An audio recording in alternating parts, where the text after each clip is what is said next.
I've been thinking a lot about roads of recent times. It's a phrase that we use when we have a really easy pitch to bat on. And I've been thinking about it because New Zealand have been on a road to whatever this is, the World Test Championship, for a very long time. But also, it made me think of this incredible story from early New Zealand cricket. John R. Reid was an incredible all-rounder for New Zealand. And when you look at his test record, it may not look that special, but this was a guy who started as a wicketkeeper and then became a top order batter and also bowled spin and seam. He could pretty much do everything he needed to, but he batted a bit too high and probably did too many rolls just because New Zealand cricket needed him. Towards the end of his career, he was made captain of the World 11. That's how much the players around the world thought of him. He was also New Zealand's captain, and he was the captain of them when they won their first 3 tests. And being that it took 26 years for them to win their first test, I think you can understand just how important John Reid was. And when he passed away, I remember this story that I found online. It was like on a blog or a forum post. It was written by someone who grew up in the area where John Reid had worked in a service station. He would pump gas when he wasn't playing cricket. There was an England tour coming up soon, and John Reid asked the locals if they could come out and bowl to him in the nets because he needed some preparation before he went on that tour. And this young boy went down to the nets to bowl to John Reid. But he was only 12 or 13 at the time, and obviously wasn't very fast and wasn't very good preparation for John Reid. But also the pitch they were using was a concrete pitch. Now, if you haven't played cricket on a concrete pitch with a real cricket ball before, it essentially eats at the ball. First, the lacquer comes off really quickly, and then the ball starts to get a little bit bloated. Essentially, if you want to ruin a cricket ball, you bowl it on a concrete net. It becomes nothing much more than a dog toy after only a short period of bowling there. Plus, you've got a 12 or 13-year-old bowling it as well. So he was one of the greatest cricketers that New Zealand had ever produced. And to prepare to go up against England, one of the best teams in the world at that stage, a team who had written the laws, this huge figure in cricket, he was facing a kid with a chewed up dog toy on a concrete pitch. At that stage, it's hard to say that New Zealand and England were even playing the same sport. Now, that's not the New Zealand that you know. Depending on your age, you would have been introduced to New Zealand in the beige 80s, perhaps when they were incredibly good. Or perhaps it was the hard-hitting 90s or under Stephen Fleming. And if it's more recent than that, it would be Brendan McCullum's diving towards the boundary team. And so you're going to have a completely different relationship to them. The way that you look at New Zealand is that they've always been there. They've been a proper team for a very long time.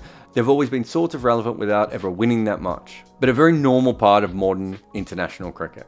And for a lot of people, they're just the automatic second favourite team.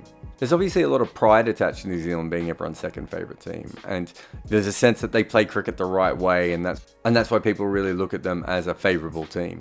But there's kind of another side too to being everyone's second favourite team. It means that you're probably non-threatening. I mean, most fans will have a specific reason why they pick a second favourite team. But when a team becomes sort of second favourite to everyone, there's usually a reason for that. They're non-threatening. They don't win that much. They're a safer option. You can enjoy them without ever worrying about them destroying your team too often. Their victories are nice, their losses have honour, and it's easy to relegate them to the friend zone because they're largely beige. And in New Zealand's case, literally beige. And that sort of second team thing, it made me start to think more about New Zealand cricket. In 1930, when they played their first ever test, on one day, they were playing a test against England. The next day, another test started where the West Indies were playing. They were also hosting England. New Zealand were quite literally the second team at that point. And when New Zealand got really good at cricket in the 80s, that was largely on the back of Martin Crowe and Richard Hadlee. And people kind of let them know about that. For instance, in England, it was known that Richard Hadlee was the World 11 at one end, and the rest of the team were pretty much the Ilford second 11. In many ways, New Zealand's always been cricket's second team. So early on day 6, that sounds weird to say, does that? But early on day 6, Kyle Jamieson obviously completely changed the game. Up until that point, I think CricViz was saying that it was about 27% chance that New Zealand were going to go on and win. But once Kyle Jamieson came in, that changed very quick. Kyle Jamieson is a 26-year-old kind of late bloomer who started as a batter and has now become a bowler and is quickly destroying pretty much everyone he bowls at the moment. And I just want you to think about his skills for a little bit. Let's start with the height. He bowls 30 centimetres higher than the average release in Test cricket. Part of that is just because he's really tall, but also because he has a really braced front leg so he doesn't collapse at the crease.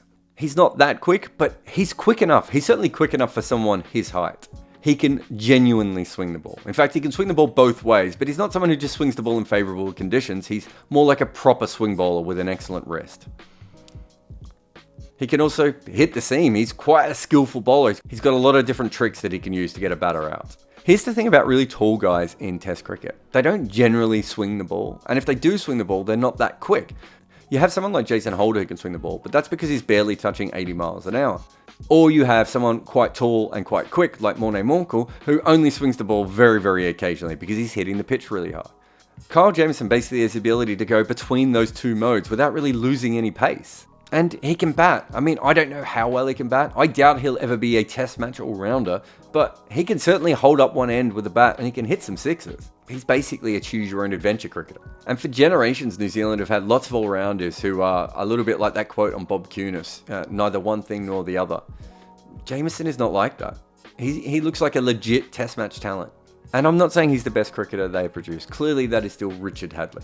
But as exceptional as Richard Hadlee's sort of raw skills were, he still had to go over to England and play county cricket to develop himself.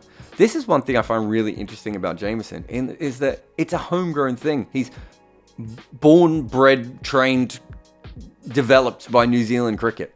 Like, without the sort of professional support structure that New Zealand cricket currently has, I don't think you can turn a batter into a bowler that late in his career.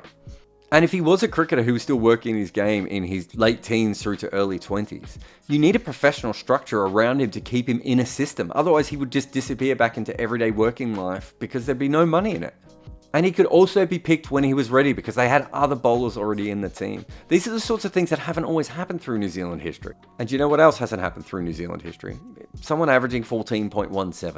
And you can talk about him not having played in Asia yet and playing in favourable conditions and all those sorts of things. You're not wrong. It's just that there are a lot of players who have played in favourable conditions for the first 8 tests of their careers. They're not averaging 14 with the ball, are they? There is clearly something going on with Kyle Jamieson. And it's not just Kyle Jamieson and the local players. It's also the Southern African players coming over. There's a reason they're coming to New Zealand now. There is a system in place, a professional system.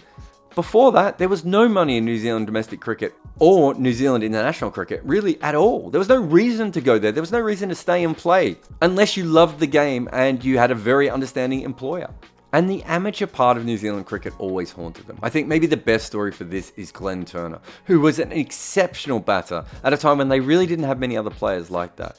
And at the age of 30, when he was international captain, he was a professional in England and an amateur in New Zealand, and he kept having problems with the authorities. And eventually, he just left to go play county cricket. He made 103 first-class hundreds, and 7 of them were for New Zealand.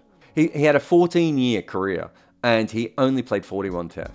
We talk about New Zealand's small population a lot, but what we don't talk about is the many cricketers that sort of slipped through their system because they didn't really have a system. Stewie Dempster averaged over 65 when playing for New Zealand. How lucky they were at the start of their test journey to have a player of his incredible talent. But they didn't have him very much because he only played 10 tests. He essentially went to the T20 league of his day, which was he played for an eccentric millionaire in England, and because he was getting paid an absolute fortune to play jazz hat cricket and charity cricket and whatever the games that Julian Khan wanted him to play, his benefactor. When he wasn't playing for that semi-professional posh guys team, he did play a lot of first-class cricket for Leicestershire, where he made over 10,000 first-class runs. Less than 1,000 of those were made for New Zealand. And Stewie Dempster wasn't even the best New Zealand cricketer of the 1930s. That would be Clary Grimmett. He took 241 test wickets at 24. Sadly, not for New Zealand, but for Australia. And many of those wickets were taken after New Zealand had test status. And it kept happening to them as well. Jack Cowley was an incredible seam bowler out of New Zealand. And on his first tour of England, he took 114 wickets at 20. He toured England a second time and also did brilliantly well. In all, he played 7 tests in England. And in all, he played 9 tests in his career because his first tour was 1937 and his next tour was 1949. And the war basically ate everything in the middle. In those 9 tests, he averaged 21.5. Sometimes those records don't stand up, but he also averaged 22 with 400 first-class wickets. Jack Cowley was an incredible talent, and we didn't see much of him for New Zealand. And on both of those tours, he had a batter that played with him called Martin Donnelly. He averaged 53 in the 7 tests he played in England. He also averaged 53 in Test cricket altogether because those 7 tests he played in England were the only Test matches that he ever played in. In 131 first-class matches, he averaged 47. Those are essentially the first 4 great New Zealand cricketers that they ever produced. Not one of them played over 10 tests, and in total they managed 26 tests. And not having the ability to use your best 4 players as much as you can really hurt them in the win column. It took New Zealand 26 years to win their first test, even allowing for the fact that World War II was happening in the middle of that. That's an incredibly long time before winning a test. Of their first 80 tests, they won 3. 20 of their losses were by an innings. They played one of those tests against Australia in 1946. They didn't manage to score 100 runs in the game. Australia and New Zealand didn't play again for another 10,000 days after that. In 1955, they played a test against England. They went into the third innings only 46 runs behind. They lost by an innings and 20 runs. Let me read to you what John Reid once said. I told a lot of lies. We'd gather as a team, and naturally, I tried to be as positive as possible. I tried to encourage our fellows, to explain that everyone is human, that they all got nervous, had failures. But in the back of your mind, there was this knowledge that, all things being equal, we were in for a rough time. One thing is true of early New Zealand cricket. They lost their best players, they lost a lot of games. But even through their losses, kind of amazing things came about. Like there's a mini-series about one of their losses when there was a train crash. 151 people lost their lives in that train crash. And amongst them was Narissa Love, whose fiance, Bob Blair, at the same time on the other side of the world was playing a test match against South Africa. He found out on Christmas Day that his fiance had passed away. On Boxing Day, he did not go to the ground to play, and New Zealand got absolutely peppered by fast bowling, so much so that they had as many players in the hospital at one stage as they did out batting. Bert Sutcliffe, who'd been hit in the head and lost consciousness 2 times, went back out to bat for New Zealand, and at 9 wickets down after he'd passed the follow-on with a 6, they thought that was the end of the innings and they walked off. But Bob Blair, who they didn't know had come to the ground, walked out, and these two Kiwis shared a partnership of 33 runs. I mean, let's be clear, neither of them should have been out there. One of them clearly had concussion, and the other one was not thinking straight. And New Zealand was already massively behind in the game. But they did battle, and they made 33 runs. And New Zealand still lost that test easily. I mean, in some ways that just goes down as a test loss, but it's clearly something much more than that. Let's come back to the present for a moment. There will be a lot of people who will try and discount this win by New Zealand. I've already made a video about the sort of luck and good fortune and things that went New Zealand's way, other than the fact that they played really good cricket and also completely changed their system. So there's another video on that already. But let me quickly surmise what people will say. New Zealand barely win away from home. The final was in conditions that suited them. Had COVID not hit, they may not have qualified. Australia lost points for slow over rate. India still looks like a better team. They can't beat Australia. Southern African players keep turning up to make them stronger. They got an incredible practice game right before the tournament with no consequences. And England didn't even have their best players in that. It's not that none of that is true, but you have to factor in everything that's ever happened to New Zealand cricket up until this point. Like, for instance, this England tour, a lot of things has gone right for them. Do you want me to tell you about the 1949 tour? Their batting was so weak before that tour that they were considering playing a Fijian, I.L. Bula, who'd barely ever played any first-class cricket, to come to England and tour with them. And on that tour, their main plan was just to draw all 4 test matches. They weren't coming to England to win, just to draw. And there was a specific reason why they did that in 1949. That's because at that stage you're only getting 3-day test matches, and they wanted to prove to England that they belonged, and if they could draw all those tests, they would be able to get full, normal test matches from England. And they did do it. And that's kind of why we are here today. It's those sorts of victories, which were not even actually victories. So if this championship felt fluky or lucky or whatever to you, I don't think any teams ever deserved that more. They fought and fought against bigger and better teams, more professionals, dynasties for generations, all while they were mostly trying to survive as a cricket nation. They've had all the bad luck already. And outside of a win in Kenya in a tournament that is no longer called whatever it was called back then, New Zealand's greatest success has been losing 2 successive World Cup finals. Even in the 1980s, when they were a phenomenal test team, there were just other teams that were better. There's always been someone better or bigger or doing something more special than they have. That's the cricket reality they've always lived in. But things are different now. It's quite clear. And look at Kane Williamson. He was out there in the middle at the end, and he's probably, unarguably, New Zealand's greatest batter. And I've been thinking about this a lot. There are a lot of different cricket cultures in the world. But there's no other cricket culture that would actually create someone like Kane Williamson. He couldn't have come from another place. His lineage is so obvious. He had to come from a long line of smart, calm, interesting, dependable New Zealand leaders. When I think about New Zealand leaders, it always makes me think of something that Henry Rollins once said about James Brown. That James Brown could only come from America. Like, could Jeremy Coney have come from any other cricket culture outside of New Zealand? What about Martin Crowe, Stephen Fleming, Brendan McCullum, and now Kane Williamson? I can't even think of another cricket culture that would have allowed for Neil Wagner to become Neil Wagner.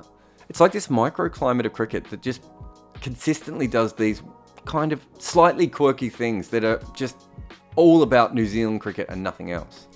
And I know a lot of the stuff I've talked about here will feel like ancient history. And for many of you, you won't be able to get over the fact that mentally New Zealand is just another team. But they aren't, and I don't think they ever have been. And I think the guy facing that last ball is living proof of this. Ross Taylor made his first class debut in 2002-2003. That was the same year that New Zealand domestic players went on strike to become professional. It means the Ross Taylor we watched out there today beamed to millions of people around the world with ICC World Test Championship, everyone watching, hitting the winning runs. Started his first class career essentially as an amateur. And it's not just Ross Taylor, is it? It's Stewie Dempster, Hedley Howarth, Jeremy Coney, John Wright, Nathan Astle, Bob Cunis, Blair Pocock, Richard Killing, Bert Sutcliffe, Chris Harris, the Hadleys, the Redmonds, the Crows. There's all of them, just so many of them. All started that way. And because of what they achieved in amazing losses and honourable draws and incredible victories, New Zealand cricket just kept moving forward. And eventually we get to players like Tim Southey, BJ Watling, Tom Latham, who get to go out in a World Test Championship and go up against the most powerful cricket team we've ever had. So this isn't just a victory for Kane Williamson and his team. This is a win for a cricket culture that just kept going.